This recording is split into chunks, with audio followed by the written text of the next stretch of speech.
Night has fallen, and the moon is a glowing golden orb in the black sky. See how it shines on the dark back roads of America, and on one road in particular. Come with us, and we'll take a walk down the moonlit road, for the night is waiting, and the moon is full. The Moonlit Road presents Episode 8, Stranger in the Church, written by Craig Dominy and told by John Gentile. Now this story happened long before there were cars or highways or motels. Back in the old days, folks would travel or haul things by wagon, riding miles down long dirt roads to get from one place to another. And the wagoners, that's what the old folks used to call guys who hauled things, would get mighty tired after being on the road so long and were always looking for a place to sleep.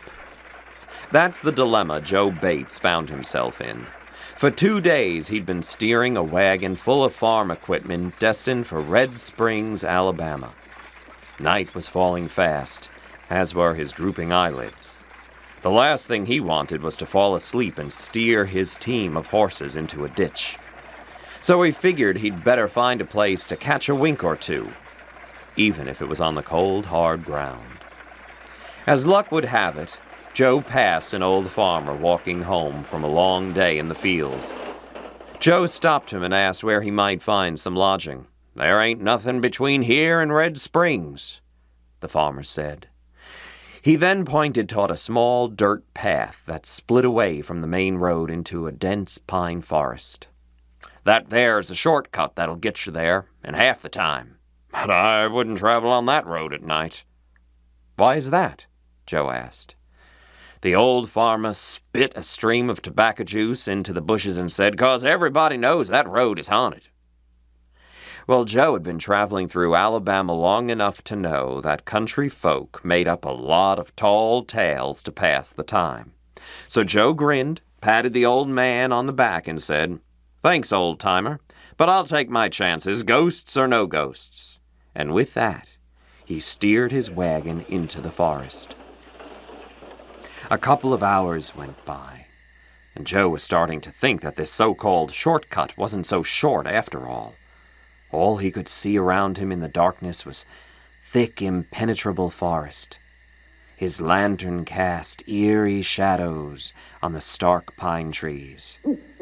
Strange night creatures chattered amongst themselves in the shadows, as if waiting for the forest to swallow Joe alive. Finally, the trees broke on one side to reveal a small white clapboard church sitting on a small rise. The windows were dark, but Joe knew the door was probably unlocked. After all, preachers encouraged their flock to pray whenever they could, even at odd hours of the night. So Joe tied his team to the front post, walked up the stairs, and opened the heavy door with a loud creak. Sure enough, the church was empty. So Joe stretched himself out in a pew in the back and chuckled to himself. He couldn't believe his luck, finding this place so far out in the woods. It was almost enough to make him consider going back to church again on Sundays. But he quickly shook that thought off and fell into a deep, much-needed slumber. Moments later, Joe awoke to a sudden thumping sound coming from the front of the church. He lay quiet for a moment, thinking an animal had crawled inside. He heard it again, louder this time. He reached for his extinguished lantern, but couldn't find a match to light it with. Cursing under his breath, he peered over the pew in front of him. His eyes took a while to adjust to the darkness. But when they did, he saw something that made him jump. Standing by the pulpit was a small figure in white, rocking back and forth on her heels, slowly. Who's there?" Joe called out, only to be answered by a low, painful moan. Joe found matches in his pocket He tried to light the lantern, but no luck. He looked up, and a chill ran through him as he saw the figure had moved closer. He could see it was a woman in a torn white dress, her long, stringy hair hanging over her face. She was moaning louder now as she approached him. Joe found himself backing away toward the door. He tried to light the lantern again, but still the flame wouldn't catch. He looked up and saw the woman had moved even closer. He noticed that the front of her dress was stained with mud. "What do you want?" Joe asked her, his voice cracking with fear. He backed up against the door, but it was closed. The woman moved closer and closer, her moans growing louder and louder. Joe fumbled with the lantern again, striking another match. This time the flame caught, and as he lifted the lantern in the air, he gasped. The woman was standing right in his face, her eyes crazed and bloodshot, skin pale and cracked like some long-lost china doll. She reached for his face, and even in that split second, Joe could see that her fingernails were broken and dirty. Joe flung the door open and ran to his wagon.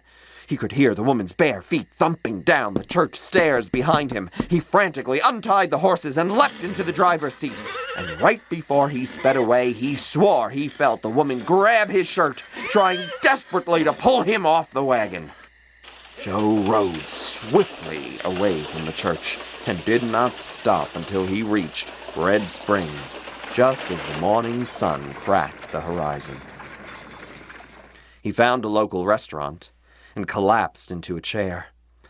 With trembling fingers, he lit a cigarette as the morning breakfast crowd stared at him strangely. "You all right, mister?"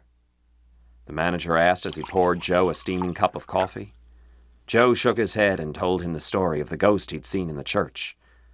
The manager stared at him for a moment, then sat quietly beside him and said, "That weren't no ghost you saw. I think you saw Mary Ann Finch, and the sheriff's been looking for her for days." The manager went on to explain that Mary Ann was a young woman who'd escaped from a nearby mental hospital. Seemed she had delivered a baby girl out of wedlock a year or so ago. She was so scared that the townsfolk would shun her that she killed her baby and buried it deep in the forest where no one would ever find her. But her guilt only festered inside her, eventually making her crazy. So much so that her family put her in the hospital.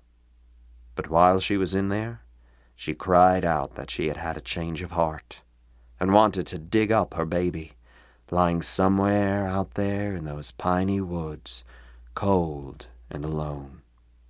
Problem was, she couldn't remember where she had buried her. Joe left the restaurant and told his story to the local police. But when they went back to the old church, all they found were a bunch of muddy footprints. But Joe didn't stick around long enough to find out whatever happened to Mary Ann Finch.